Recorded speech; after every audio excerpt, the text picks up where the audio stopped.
Welcome to Pioneer Eye on Sports. I'm Madelyn. The Preds dropped Game 1 in the Stanley Cup playoffs, losing to the Canucks 4-2. Jason Zucker and Ryan O'Reilly both scored in the game, but the Predators were stung by a quick 2-goal rally from Vancouver within a 12-second span. Game 2 is on Wednesday.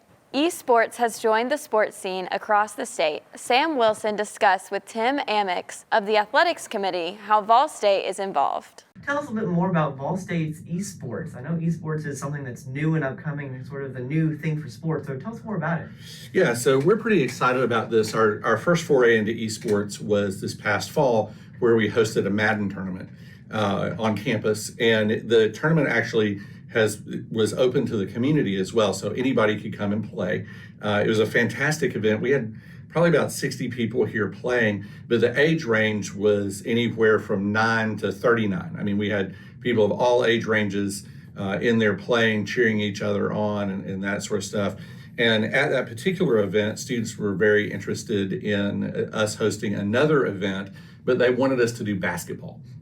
So the spring event, there's been one at Cookeville, which happened this past Tuesday, and there's one tonight on the Gallatin campus, and we're playing NBA 2K24. And we're also looking at possibly doing something a little more family-friendly in the fall as classes start for Mario Kart. It's really about what the students are asking for. So we're getting feedback from the students at the events and other ways in order to decide what we do. And we've been doing this in partnership with Meta, which is the Facebook company.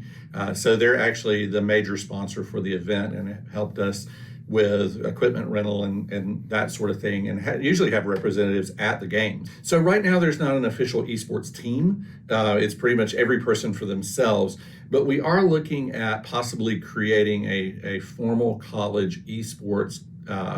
It would be considered a club sport. Esports is something that's up and coming on a lot of college campuses around the country. The Junior College Athletic Association, we're a member of, actually is recognizing esports, and there's some advantages to it. For example, right now, I'm sure you're aware that our physical sports are located on the Gallatin campus, and so all of our athletes have to be here, but we have other campuses in Springfield, Cookeville, and Livingston. Esports would allow us to set up an esports room in different locations so that students at our other campuses could actively participate. Another advantage of esports as a collegiate sport is right now all of our athletics are limited to students that are 18 years old or older, but esports does not have the 18-year-old age limitation. So some of our younger students could also participate in the esports games.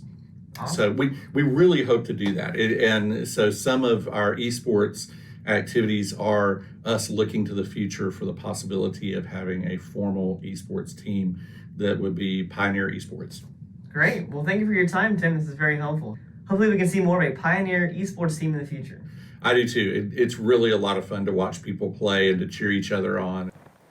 Vanderbilt pitcher J.D. Thompson was ejected from Saturday's game versus Florida after umpires found a strange substance on his arm. Getting ready to begin the fourth inning, Thompson instinctively bounced a Rosslyn bag on his arm, which grabbed the umpire's attention. After investigation, the umpires came to the conclusion that the Rosslyn applied was giving Thompson an edge and ejected him from the game. Vandy went on to lose the contest 2-6. Number 3 Tennessee beats number 5 ranked Kentucky 9-4 over the weekend to even out the SEC series. Dylan Drayling had 2 of the 5 home runs hit by Tennessee in the top 5 matchup. UT lost the opener on Friday 5-3 and will face off again Sunday at Kentucky for the tiebreaker. The Vol State Pioneers are back on track, defeating Jackson State over the weekend 8-4 in the first game. Cannon Lewis had 3 RBIs and Connor Paul had 2 in that matchup. The Pioneers blanked Jackson State 4-0 in the second game in the series, with Caleb Pico and Noah Ward the game-winning pitchers. Finally, MTSU Blue Raiders lost the series finale to Sam Houston on Sunday 3-2 at Don Sanders Stadium. The Blue Raiders' only 2 runs came in the fourth inning on a couple of 2-out RBI singles. While the Bearcats scored 2 runs in the second, fourth, and sixth innings, the go-ahead run coming in the sixth The now 24-16 Blue Raiders will travel to Clarksville on Tuesday to take on Austin Peay at 6 p.m. That wraps up this edition of Pioneer Eye on Sports. I'm Madeline. Thanks for watching.